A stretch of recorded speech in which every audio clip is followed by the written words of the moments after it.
Hello and welcome. My name is Tavishima Ayede. I solve sales and marketing challenges and I'm making today's podcast recording in my living room. The kids are home practicing piano, so expect to hear some interruptions in the background. Now, the goal of this podcast is not to talk about my family. Actually, we're here to talk about business education. So spread the word so that your friends and family members in Nigeria and abroad can benefit from the questions that we tackle. They can do that by subscribing on Spotify, YouTube, Apple, or any player of their choice. And if you in particular, dear listener, have any sales and marketing questions, bring them to me. You can call, you can SMS, you can WhatsApp me on 080-6466-2140.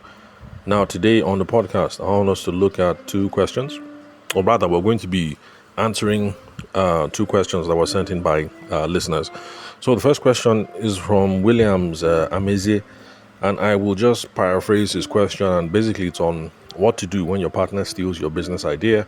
And then there's another question from Uche on how to scale your business, and Uche is in logistics. So let's go straight on to Williams Amezi. So this is the situation. Now, Williams Amezi is the promoter of the business. Now, when we say promoter, as per those of us who schooled in Nigeria, when you were doing business studies back in junior secondary school, the promoter is the person who has the idea. The person who's trying to facilitate it, that's the promoter. So Williams now is the promoter of the idea, and it was tech related, and of course he doesn't have the skills. So now, you have the brilliant idea, you don't have the skills. You now bring in tech co-founder, or you bring in tech employee, or you bring in tech, basically you bring in someone to beef up the skills that you lack to get this business going. So Williams is the promoter, and he brought somebody in who had web development skills, coding skills, stuff like that. And from what Williams says, both of them, they were cool as per they were guys. So they're not friends like 5 and 6, but they were friendly. So Williams, he called in on the radio show, and I wanted him to send me a message afterwards so that we'll talk some more. Because the thing is, since this is something that might have legal ramifications, we actually need to discuss and find out a whole lot more details before I can start giving some kind of advice.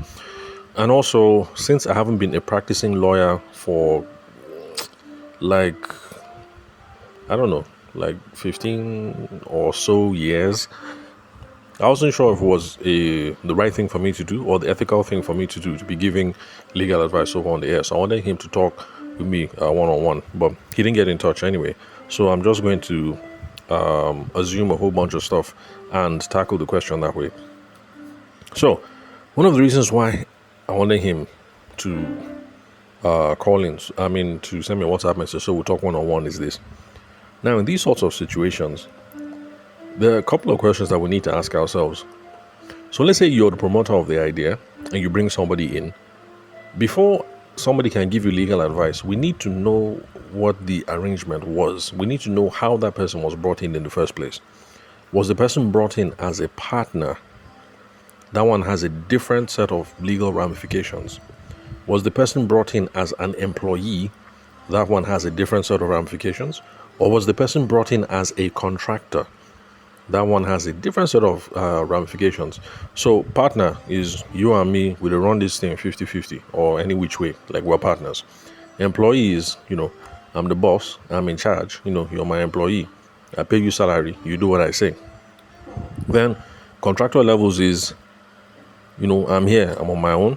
You're there, you're on your own. When I need your services, I call you, and then I sort your money. And then once I sort you, you go. But you make the thing that I want. So these things are really, really important. And when I first got into wedding photography in Lagos and then later on in Abuja, these are some of the issues that used to come up. Some people will say, I'm the one that handled the camera, therefore I'm the one that has the right to the image. And then somebody else will say, no.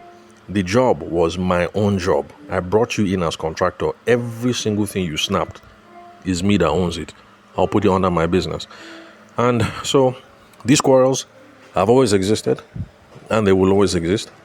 But the thing is, we need to be clear. This other person that we're bringing them in, is it partnership? Is this person employee? Or is this person contractor? Those are the things that will now determine the output, the ideas, the things that we produce, who owns it?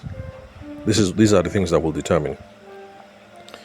So the reason why this was a problem is Williams brought this other guy in, and then he said the other guy ran off and executed the idea and then left him hanging. Now the example that I gave was Zuckerberg and the Winklevoss twins. So Zuckerberg currently is in charge, Facebook. The court says he's the one that owns everything. But the Winklevoss boys were saying that no be like that too. Like, we called Zuckerberg, the idea was our own, and then next thing he abandoned our own whatever, he now started doing his own. Anyway, the courts have already settled on that matter a long time ago. So the Winklevoss twins, nothing for you. Zuckerberg, you own everything. But if you were to talk to a lawyer or if you were to go to a court, these are the kind of things that they'll be talking about. Who was the promoter? Who initiated the idea? When you brought this other person in, was this person a partner? Was this person an employee? Was this person a contractor? So these sorts of things, we need to know what's up. But I did say one thing that I want to repeat over here. Most people assume that when there is no written contract, it means like you're on your own. There's nothing you can do, that a contract is all in all. Unfortunately, or rather, fortunately for you guys, that is not the case. Because you guys did not sign anything doesn't mean that every single time there's busy, like you've lost out. Still, speak to your lawyer. If you don't have a lawyer, but your younger brother finished law school or your younger sister finished law school like last year, no problem. Talk to her. She'll be able to guide you accordingly. She'll be able to open your eye. Because the fact that there's no paper contract, you guys didn't sign anything, is not that much of a problem. The paper contract is very important when it comes to proving what it is that went down, but the court has other ways of figuring out what is it that went down. And the court is going to be asking itself a couple of questions. Number one is going to ask, did these people intend to create legal relations? That's because some people get together and they just do stuff like, we're boys, so no wahala. Because there are situations where someone like Williams can say, okay, I'm starting this business. Hey bro, come and do this thing. I'll sort you. And then the other person says, Williams, you're my guy now. No wahala, no problem. I'll do it now. Like, we're boys now. Forget that thing. If the thing works, I know you bless me. If the thing doesn't work, no wahala, no problem. So in situations like that, it's clear that, it's just boys like helping themselves out. I'm in a bind, I call you in, you say, no problem, I'll help you out. If the thing clicks, you sort me. That one is not, there's no intention to create legal relations there. It's just, let me bless you, let me help you, that kind of thing. And of course, the court wants to know, is it a matter of let me bless you, let me help you? Or is it a matter of from day one, we knew that this thing we're doing, like, this is business. And we're going to hold ourselves to certain kinds of standards, certain kinds of expectations, certain kinds of deliverables, things like that. So when they start calling witnesses, or when they start looking at text messages or WhatsApp messages, that is what the court is going to try and figure out. Was there an intention to create legal relations? And the court is going to do this using different kinds of memoranda or different kinds of proofs of evidence. So the fact that there is no written contract where you sign something, it does not mean all is lost. Now, there are some things where you just look at it like, if I pay lawyer and everything, it's not worth the hassle. If that's one of those cases, then anyway, it happens. We lose some things like that. But if it's a very big something and it's worth the cost of getting a lawyer involved, don't worry. The fact that there's no written paper contract that was signed, it doesn't mean there's no remedy for you. There's a remedy. It just means you have to do some extra work when it comes to proving exactly what it is that went down. Now, there is one exception that I want to point out. In Nigeria and a lot of Commonwealth countries, America, Canada, Australia, India, all we Commonwealth countries, countries that were, that were colonized by the United Kingdom. So colonies and protectorates of the United Kingdom. In these countries, anything that has to do with land, it has to be black and white, written on paper. In fact, in Commonwealth countries, you will find that there is a statutory way for doing these things. Statutory just means prescribed by law. The law has said exactly what it is that you're supposed to do. Deed of assignment, this is how you create it. The thing must be there. Deed of this, it must be there. Contract for sale of land must be written like this. In Nigeria, governor's consent before you get C of O, blah, blah, blah. Everything is prescribed there. So if you're in a business that has something related with land, so let's say you have a laundry, you want to go and buy land, so you build your laundry on it. Better make sure that not only is there something in writing, the thing that is in writing is exactly the way that the law says it is supposed to be. Because if you don't, then that one is serious complication.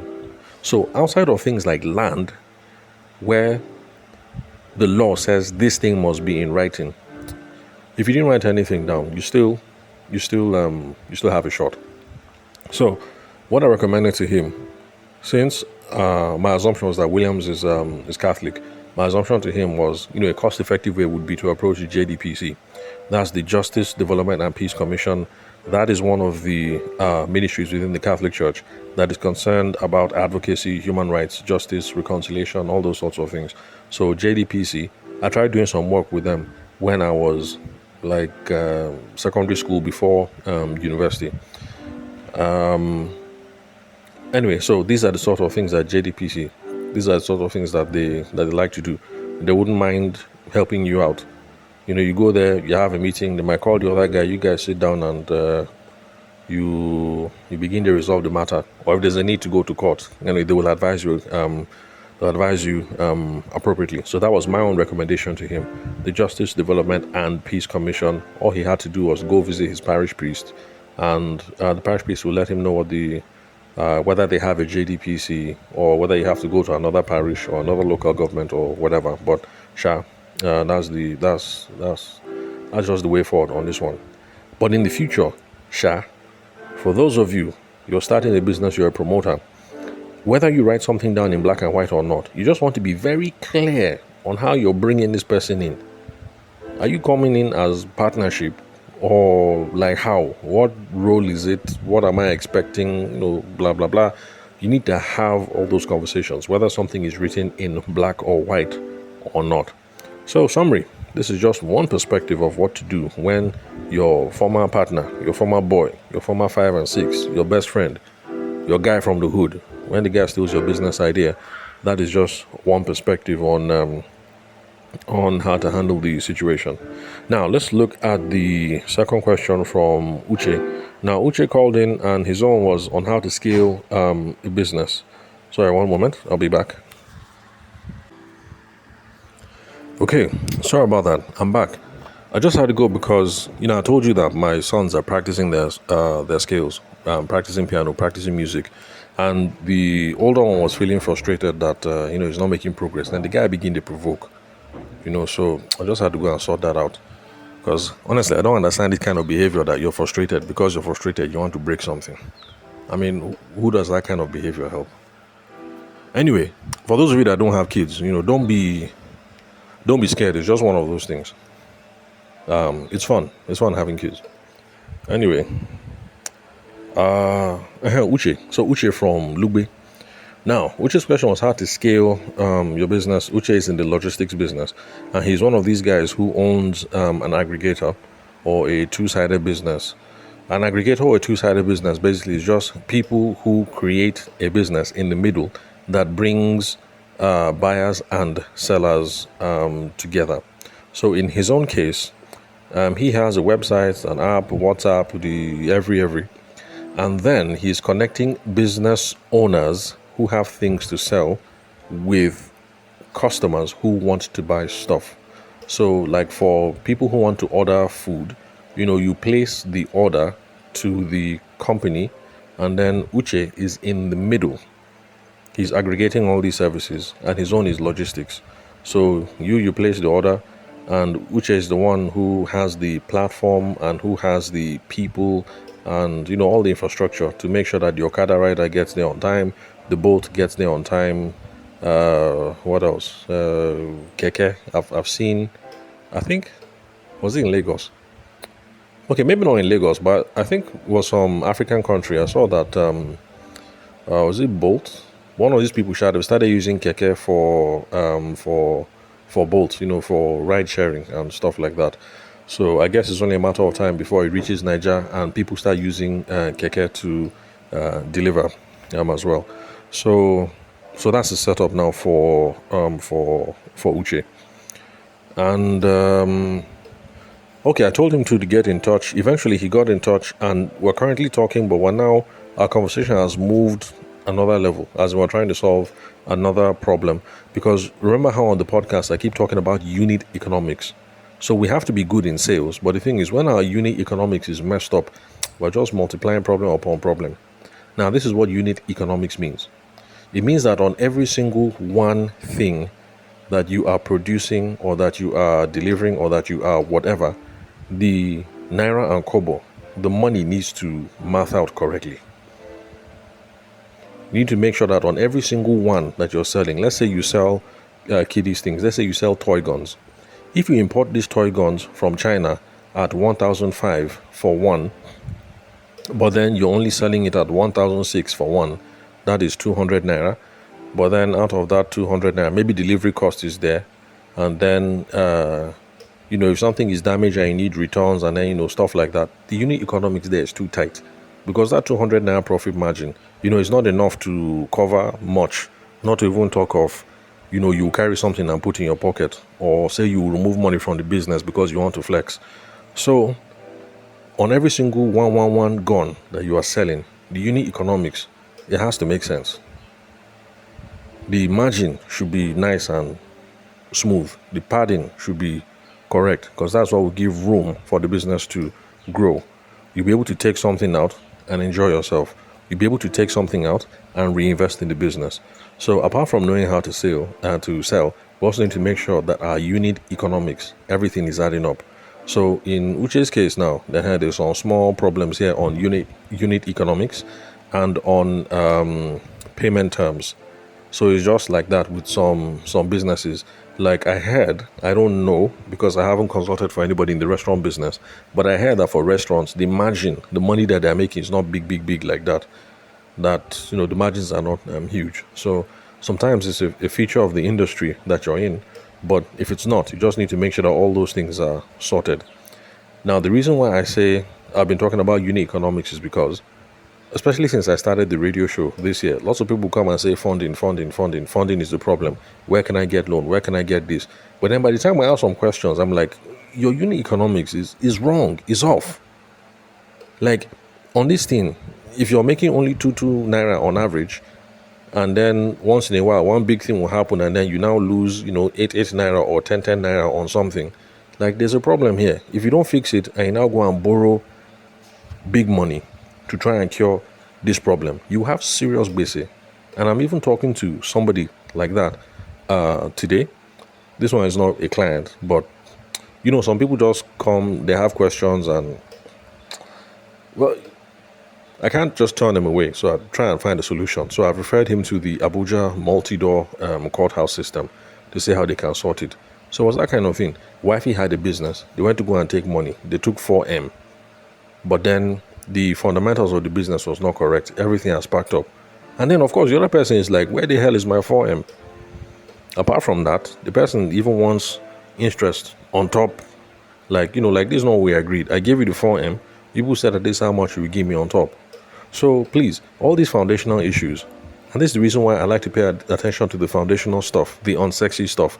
Do we know how to sell? Do we know how to interact with customers? Do we know how to figure out what it is that they need? Blah, blah, blah. And then after that, our unit economics, is it working out well? The price that we're pricing, is it a proper something? Does it give us room? All these things, very, very important. Where was I? I just went off track. So Uche now. What was I? Uche. Logistics. So he wants to scale the thing basically. So what does scale mean? Now on this podcast, every single time I say scale, what I just means is to increase your results or to multiply results beyond your own personal efforts. So in other words, if you're a one-man show, like me, I'm a one-man show, or if you're a one-woman gang, then you have no scale. Because everything depends on you. If you do not do something, the thing will not move. And if you do something, it will only move to the extent that you push it. The day that you stop pushing it, the thing will not move again. So that's what scale means. So the example that I gave while I was on the air was this. That if me and Uche were sitting down one-on-one and we're having that conversation. You see, that's just normal. But since I was on the air now, having that conversation, broadcasting the whole thing, there was scale. Me, one person, now reaching hundreds and thousands of people, or however many people listen to the radio. So that's an example of scale. You're doing something and you want the results to multiply beyond your own personal effort. You don't want to be a one-man show anymore. You don't want to be a one-woman riot gang anymore. You want to multiply your efforts. So the things required to scale, just remember that old Zenith Bank advertisement. What did they used to say? They used to say Zenith, people, systems, technology. So that is what you need to scale. You need people, you need systems and processes, and you need technology. That is the only way to multiply results beyond you. So someone like Uche now, as a one-man show or as a one-woman gang, Uche is doing everything. Product manager, that's his job. Software engineer, that's his job. Customer care, that's his job. Fleet manager, that's his job. Head of operations, that's his job. So to scale now, you now need to bring in other people to be doing those roles. That is the people aspect. Now, systems and processes, I don't just mean machine. It just means the frameworks, the standard operating procedures that these people need to apply. It has to be on ground. When you bring in a product manager, you don't just say product manager or I begin to manage product. You need to be able to give him some guidelines. So a product manager, in my business, in my industry, or for me and for my customers, this is how you arrange things. This is how you do this. This is how you do that. So you need all those systems and processes in place. We need documents. We need templates. We need standard operating procedures. We need whatever it is you want to call it that somebody can look to know how to solve this particular problem or to get this particular job done. So the example that I gave was with customer service people. The reason why your customer service rep is sending you a message at 1 a.m. at night is because he or she has gotten into a particular gbese with a customer. They don't know how they're supposed to resolve that problem. The solution is in your head.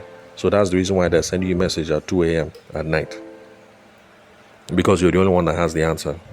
But if you have systems and processes in place, you have reduced these things to a Word document, you have put it somewhere so that somebody can refer, all the customer service rep needs to do at that 2 a.m. at night is to go and check the Word document or to go and check the file in the office or whatever, and they'll be able to figure out how the thing is solved. Maybe in the morning they'll now update you. So, madam, last night, that our customer, Oga Ima, he was unhappy because of this is how I solved it. I hope everything was okay.